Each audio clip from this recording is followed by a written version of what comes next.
ikwento ko sa inyo konti. Kahapon, meron akong way papuntang Manila. Siyempre naman ako sa Superhighway SLEX at merong nag-brake check sa akin. So meron akong isang Honda BRB yun. Nasa 80 lang takbo niya, 75 to 80. Marami na nag-overtake sa kanya. Ako naman, inilawan ko siya. So yun una, tapos pangalawa, parang hindi niya pinapansin. So binusinahan ko siya. And then pangatlo, binusinahan ko na siya ng todo. Tapos, alam mo kung anong ginawa niya? Nag-brake check sa akin. Siyempre safe distance naman. Sabi ko, hindi pwede to. Hindi ko na pinatagal. Nag-overtake na ako. I realized na meron palang malalim na reason kung bakit sila nagtatambay sila sa overtaking lane. Bibigyan ko kayo ng tatlong reason kung bakit. Ito, tatlong reason lang yung aking nakamap na explanation why. Bakit nangyayari yun. Alam mo, kapag walang mabagal sa overtaking lane, nagkaka-traffic lang naman kasi mayroong isang bumabagal. So yung nasa likod niya, susundan niya yung speed na yun. So magdo-domino effect siya.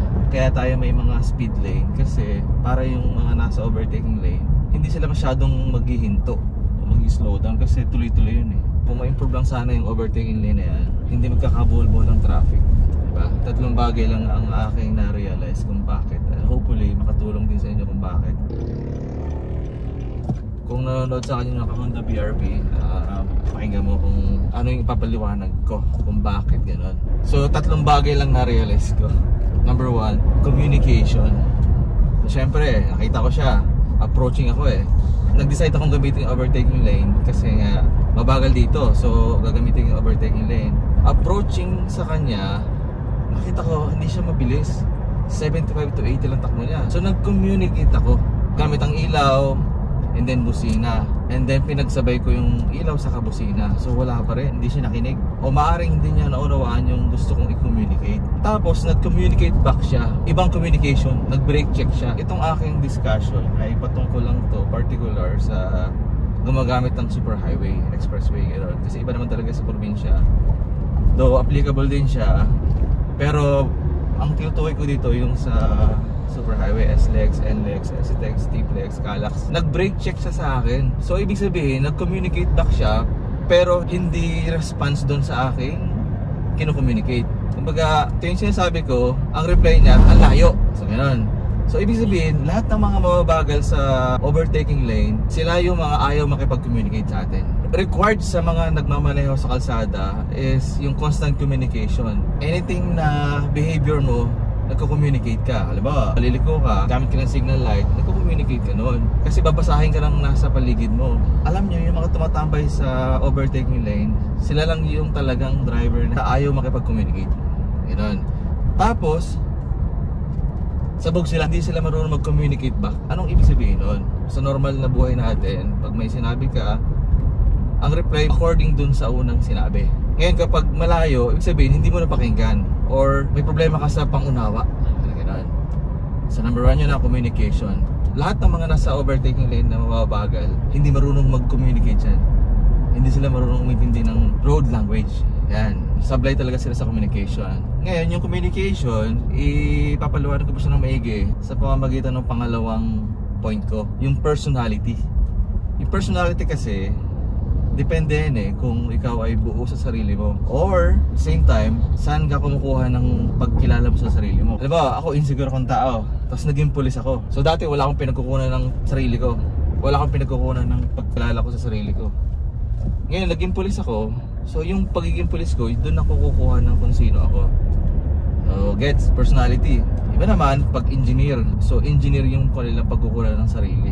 So doon iikot ang kanilang pagkatao. Ngayon, hindi man masama yung mga yan. Pwedeng teacher ka or construction worker or utosan. Mga bagay na temporary tungkol sa sarili natin. Kung ikaw ay isang engineer, hindi naman lahat ng pagkatao mo engineer ka eh.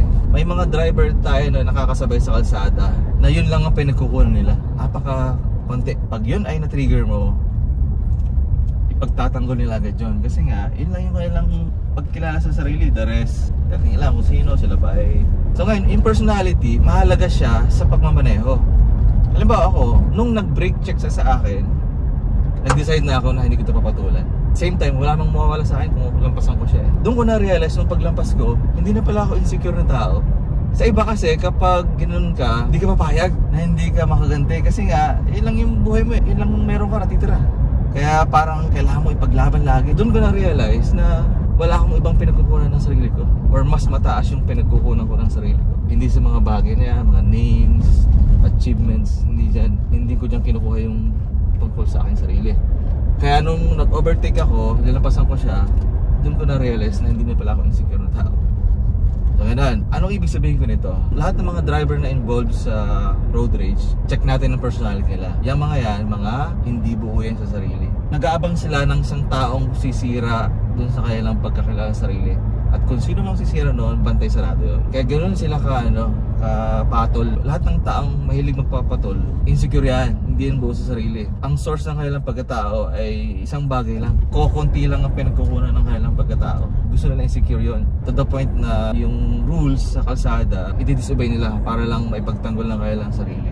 Ganoon, personality. Ngayon, kung ikaw, mahilig ka magpapatol, ibig sabihin nun, may problema ka sa personality. Scattered ang personality mo. Marami namang dahilan kung bakit na-scattered ang ating personality. Nabully tayo ng nakaraan, or may mga pinagdadaanan tayo, napagalitan ng boss, or problema sa asawa, or namatayan, nagluluksa. Maraming sources of kung bakit hindi ganoon kalakas yung ating personality. Kaya pagdating sa kalsada, tinatry natin i-recreate yung scenario, and then hindi tayo magiging talunan, kundi tayo yung mas malakas. Balikan natin, hindi ka marunong makipag-communicate, same time, hindi ka na nakipag-communicate, insecure ka pa. Ganon. Yung pangatlo ganito, yung rules, traffic rules. Alam nyo, yung relationship natin bilang mga driver na nasa kalsada, sabay-sabay tayo, guided by the traffic rules tayo. Ganon. Nagsabihin nun, pinoprotektahan tayo ng rules. Halimbawa, ako, may katabi akong dalawang driver pa, ay ako, may problema ako, may itang ulo ko. Paano kami magkakaroon ng safe na paggamit sa kalsada? By rules. Hindi ka pwedeng pag mait ang ulo, babanggay mo yung kasama. Hindi pwede kasi paprotektahan ka ng batas na pag ginawa ko to, may mangyari sa hindi maganda, may kapalit ito, gano'n. Ang point ko lang doon ganito, pag nagdadrive tayo, hindi natin binabasa kung ano yung pinagdadaanan ng tao. Ang binabasa natin ay yung rules sa kalsada at saka yung kino-communicate nung nagmamaneho ng sasakyan. Ang point dito ganito, hindi ka pwedeng mag-over-interpretation sa rules. Pag binusinahan ka ng tama naman, hindi mo siya pwedeng i-personalize. Parang tao parang naging tao. Kasi imagine mo kung yung batas ay tao, babalikan mo yun, di ba? Pero dahil ang batas hindi siya tao, pwede mo siyang respect. Kahit galit na galit ka, pwede mo siyang respect na, and then later on ma-realize mo, buti lang hindi ko ginawa yun kasi mas malala mangyayari pala ang consequences niya. So yung rules, nagpo-protect siya sa atin para hindi tayo masyadong mag-express ng ating disappointment at the moment. Ngayon, nag-brake check siya. Anong meaning niya doon? Wala ba siyang control sa kanyang sarili? Wala ba siyang control sa kanyang damdamin? Hindi ba siya matalino? Bakit niya ginawa yun? Kaya niya ginawa yun? Number one pa lang kasi, hindi siya nakikipag-communicate. Hindi niya naunawaan yung kino-communicate sa kanya. Pangalawa, dahil may personality siya, so may hadlang palalo. Insecure, kaya kailangan niyang intindihin na kanyang sarili, paglaban, gano'n. Pangatlo, tinake niya yung rules as person, not as rules na mag-guide para ma-preserve yung buhay mo at saka yung buhay ng ibang driver. So anong ibig sabihin ko nito mga kamaneo? Napaka-importante ng tatlong bagay na yon sa pagmamaneho. May constant communication tayo pag namamaneho. Hindi tayo pwedeng tulala sa kalsada. Hindi pwede. Kasi walang way para mabasa ka eh. Alam mo, kung mabagal ka, nasa overtaking lane ka pero mabagal ka, anong gusto mo i-communicate? Na siga ka or may pinagdadaanan ka? Hindi alam eh. Communicate on the road. Makipag-communicate ka sa kalsada. Hindi pwedeng titigil ka, magdi-disconnect ka. Since nasa kalsada ka, you have to communicate according dun sa lingwahe ng kalsada at kultura ng kalsada. Pangalawa, gamitin mo yung kalsada as way of knowing who you are pa. Lumalim ka sa pagkilala mo sa sarili mo. Pag nagro-road rage ka kasi, ibig sabihin nun, reminder yun na, teka, kilala ko ba ang sarili ko? Sinusolve ko ba yung aking insecurity? Or hindi ko namamalayan, nakakasira na ako? Iba na nakakapatay, iba parang ito na yung end. Bahala na. Bigyan natin ng mas mataas na pagtingin ang rules. Ang rules, nagpre-preserve siya ng humanity. Lalo na sa ating mga nagmamaneho sa kalsada. Pinipreserve tayo niyan. Pinipreserve mo yung sarili mo na hindi ka madisgrasya at makadisgrasya. So yung rules sa kalsada, nagpe-preserve yan ng humanity. Ngayon, kung ikaw nagdadrive ka, tapos tulala ka, wala kang pakialam sa iba, lahat yun hindi mo matutupad. Wala kang communication, weak ang personality mo, at mababa ang tingin mo sa traffic rules. Sabihin nila, lumipad ka. Anong meaning nun?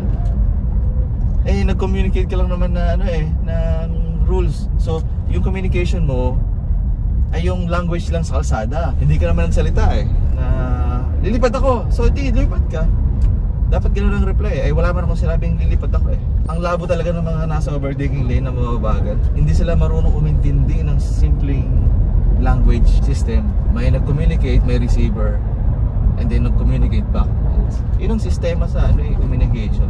Hindi nila naiintindihan yun. For sure yan, lahat ng mga mababagal sa expressway na nasa overtaking lane, yan yung mga tinutukoy ko. Kung meron kayong insight or na trigger na gusto idagdag dun sa aking mga na-mention para mag-enlighten pa tayo sa ating usapan. So, comment lang. Kaya ako siya na-share kasi nga hihiugaan talaga ako sa mga driver na may sariling mundo. At madalas sila yung nagkukos ng disgrasya. And hopefully, meron kayong nakuha kahit konti. At least mayroong way para ma-enlighten tayo ng konti. So hopefully meron kayong konting natutunan, na-entertain kayo ng konti sa aking na-experience kahapon. Kailangan natin maging malalim talaga sa buhay nito. Hindi lang tayo basta patol ng patol. What if pinutulan ko siya? Ang mga possible scenario, baka nabangga ko siya, nagka-problema kami. Nung nagbusigi na lang ako, tapos hindi siya nag-communicate, huminto na ako kasi hanggang doon lang ako kaya kong gawin sa kalsada. Hindi ako pwede mag-communicate ng bagay na hindi siya kasama sa language ng kalsada. Ganon. So, alam ko kung hanggang saan lang ako. Ilo lang naman yun di ba? O ngayon, at least nakapag-vlog ako, nakapag-discuss ako ng konti. Kasi, na-realize ko na hindi ang mga bagay sa mundong ito ang pinagkukunan ng pagkatao ko. Kahit ano mangyari, walang nababawas sa aking pagkatao. Mag-giveaway ako, walang nababawas. At least nag-communicate ako. Nag-communicate ako, na-confirm ko pa yung aking personality. Pangatlo, ginahalan ko yung rules. Umikot lang ako doon sa tatlong yon. Kaya di ba, sa pangalawang araw ko, masaya ako. Buo pa rin ang araw ko. Hopefully, nakuha niya aking gustong point kung hindi siya ganun kalinaw. Thank you sa pag-subaybay. Basta mag-comment lang kayo kaya may gustong i-share, dagdag pa. Mga mababagal sa expressway, i-test nyo yung sarili nyo. This is not about pakialaman, hindi. Kung driver ka, i-embrace mo maging driver. Yakapin mo ang pagiging driver mo. Huwag yung yakap-yakap lang konti-konti. Kung nasa kalsada ka, yakapin mo ang pagiging driver sa kalsada. So, ayan, ganito lang ating vlog. Magpapagas ako sa refill. Dito pala ako nagpapagas sa refill. Mas mura kasi dito. Even sa pagmamaneho, we can learn wisdom. Maging malalim tayo sa pagtingin natin sa ating buhay, ating sarili at sa ating kapwa. So even sa kalsada, maraming tinuturo sa atin ng Diyos tungkol sa ating sarili at sa mundong ginagalawan natin. Ingat, ingat!